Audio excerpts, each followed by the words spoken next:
halkani waa garoonka diyaaradaha ee Addis Ababa ee magaalada caasimadda waa dalka Itoobiya oo baryahanba wararkiisa si weyn loo hadal hayay.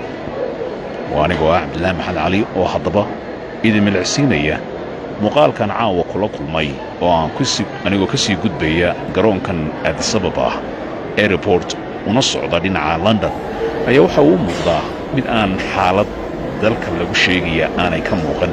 ma jiraan ciidamo hubaysan iyo askar dheeraad airportka ku arkayso, mana jiro internet go'an oo dadka laga jaray. sidoo kalena waxay u muuqataa sidii caadiga ahayd ee garoonka diyaaradaha ee Addis Ababa ama Bole International uu u shaqayn jiray.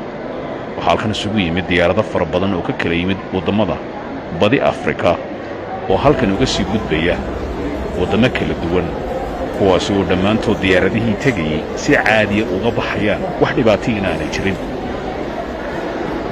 boorka sheegaya diyaaradaha baxaya caawa waxaan ku qiyaasay inay ka badan yihiin 30 diyaaradood iyo low ay ka badan yihiin. saacadda soo socotay wixii ka dambeeyana waxay diyaaraduhu u gooshayaan waddamada adduunka oo dhan, bari, galbeed, koonfur iyo waqooyi, iyagoo aanay jirin diyaarado la hakiyey iyo muuqaal cabsiyeedoo ka muuqda garoonkan diyaaradaha ee Addis Ababa. inkastoo saxaafadda Soomaalidu ay buunbuuninayso magaalada Addis Ababa inay wax ka jiraan, haddana muuqaalka markaanu dusha ka soo degaynay magaaladu waxay u eg tahay mid caadi ah. gaadiidkuna waxa aan arkayay in dariiqyada ay camireen, walow aanay ii suurtagelin in aan xilligaasi muuqaal ka qaado iyadoo dhinaca farsamo aanay suurtagal ahayn. laakiin duulimaadkii diyaaraddii aan la socday ee ka timi magaalada Hargeysa, markaannu dulduulaynay magaalada waxaan arkayay in aanu isdhimin gaadiidkii socday waddooyinka waaweyn ee markaasi muuqda marka aad diyaaradda saaran tahay.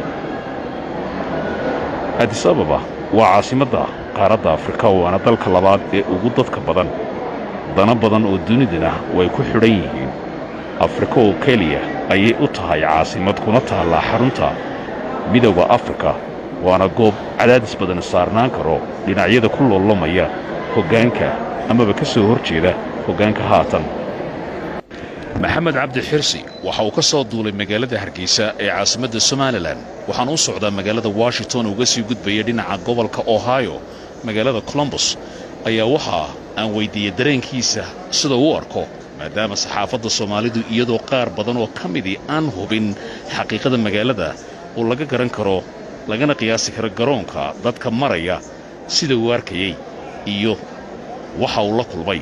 maxamed cabdi waxa uu igu jawaabay sida tan: مرة واحد dadku aad bay u adal hayeen adar markii aan Hargeysa joogay, laakiin se markaan halkan mid reality baan ogaanay ma jiraan oo waxaan jirin bay saadsanayeen dadku idima ma oga xagga lagu hadalay. waxa soo diyaarada ma ka kaceen waa dad kacaya more than 40 I think 50 going overseas ka tagaya caawa maana konta baka badnayn ya marka ilaahay nagu badbaadiyay ya. waxaase la eegaaba halka ay saldhigto xaaladda ka socota dhinaca waqooyi ee dalkan Itoobiya iyo in magaaladan Addis Ababa laysla soo galo. inkastoo dadka aqoonta u leh Itoobiya ay og yihiin 30 sano ka hor wixii qaabkii loo dhaqmi jiray ee dagaal aanay ahayn una badnayn in magaaladan dhexdeeda lagu dagaalamo.